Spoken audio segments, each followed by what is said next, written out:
on reçoit Caroline qui travaille à l'Office de tourisme de Valorcine au micro de Marine. Merci d'être là et merci de nous accueillir surtout dans votre office de tourisme. Avec plaisir. Vous travaillez ici depuis 28 ans, donc c'est assez parlant aussi de ce village. Ça veut dire qu'il y avait déjà cette nécessité en tout cas d'avoir un office pour enseigner les personnes. Tu as pu voir, j'imagine, toute l'évolution aussi de la fréquentation de cette vallée. Bien sûr, oui, en 28 ans, les choses ont bien évolué. Alors, peut-être pas forcément en fréquentation, mais en mode proposition. En proposition de vacances. C'est vrai que quand je suis arrivée, il y avait quand même beaucoup de centres de vacances sur Valorcine. Ces centres ont tous fermé quasiment, un à un. Il reste Ski Rock quand même. Maintenant, on a plus à faire une clientèle très itinérante déjà. Puis, c'est vrai que depuis quelques années, on a eu l'effet post-Covid où les gens viennent vraiment se rapprochent de la nature et viennent chercher le calme. Et puis aussi l'effet aussi de ces vagues de chaleur qui nous fait monter les gens de la vallée, donc une clientèle assez qui viennent chercher le frais le week-end, une clientèle de proximité en fait. On a la région Rhône-Alpes qui monte. Voilà. Donc ça a été un peu moins accentué cet été parce qu'on a eu un petit peu moins chaud. Mais ces derniers jours, par exemple, on remarque vraiment un afflux de fréquentation dans la vallée et dans les montagnes. Aussi, votre emplacement, vous êtes du coup vraiment à la frontière de la Suisse, en même temps proche de Chamonix aussi. Quel lien vous faites entre l'Office de tourisme de la vallée du Trien et celui de Chamonix ? Alors, on a un pied dans les deux entités, j'ai envie de dire, parce qu'on fait partie de l'entité vallée du Trien.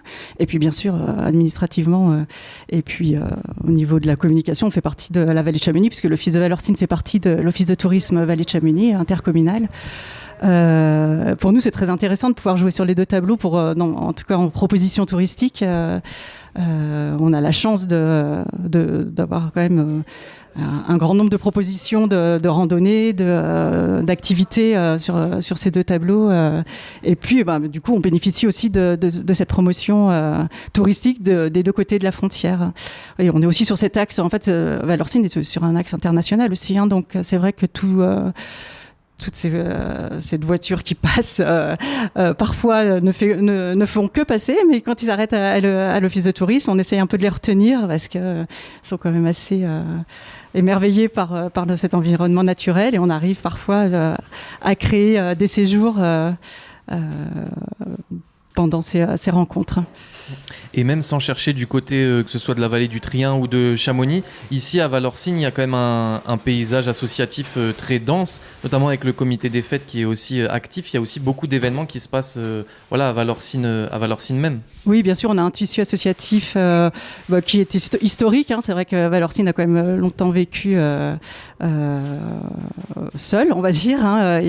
Donc on a quand même des grosses associations comme l'Écho du Buet, la musique. C'est vrai que c'est un village de musiciens, le ski club, toutes ces associations créent des événements aussi et des animations. Pour exemple, ce week-end, vous avez l'association de la pêche qui organise un concours de pétanque. Très prochainement pour l'UTMB, toutes les associations s'associent pour tenir les buvettes, pour accueillir les accompagnants et proposer une petite restauration pendant toute la durée de l'événement. C'est vrai que ce tissu associatif est très important à Valorcine.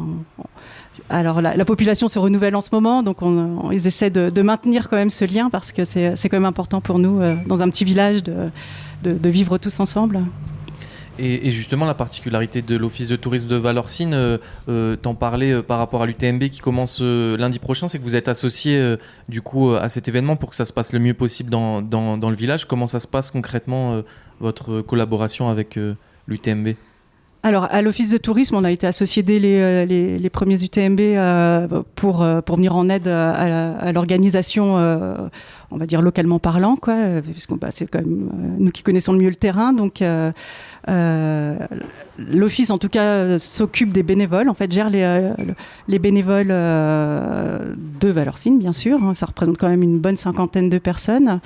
Et après, on fait le lien aussi avec la partie animation, donc les associations qui organisent toutes les buvettes autour de tout ça. Et puis, on fait aussi, on est le lien entre l'organisation de l'UTMB et puis le terrain, en fait, pour que tout se passe au mieux et faire remonter les choses chaque année qui doivent être améliorées. Donc voilà, c'est vrai que c'est un gros morceau pour nous. Cette semaine, alors on est vraiment impacté sur 3 jours, on va dire. Maintenant, on a 2 courses qui passent sur Valorcine, la CCC vendredi et l'UTMB samedi, dimanche. Donc voilà, on finit la saison vraiment en fanfare. Les chapeaux de roue. Oui. Et justement, en dehors de l'UTMB, il y a aussi d'autres événements qui continuent à avoir lieu à Valorcine. Tu évoquais le tournoi de pétanque de ce week-end. Est-ce qu'il y a d'autres événements dont on peut parler qui interviennent prochainement Alors prochainement, non, c'est un peu la fin de la saison. Hein. On a mercredi, le centre de loisirs qui vient proposer des animations pour les enfants en fin d'après-midi. Et puis, ça va être à peu près tout. Là, on a eu un été déjà bien chargé en animation. C'est vrai, on a eu un bel été par rapport à tout ça, en collaboration aussi avec le service animation de l'Office de tourisme de la vallée de Chamonix. Donc, c'est un peu on commence à arriver un peu au bout de la saison d'été, oui. Merci beaucoup Caroline d'être venue sur le plateau et surtout de nous accueillir aujourd'hui en direct à l'Office de tourisme de Valorcine. De toute façon, tous les gens qui souhaitent des renseignements peuvent venir ici. Peut-être qu'on peut rappeler vos horaires d'ouverture. Alors on est ouvert jusqu'au 3 septembre tous les jours de 9h à midi et de 14h30 à 18h30. Merci beaucoup Caroline. Merci.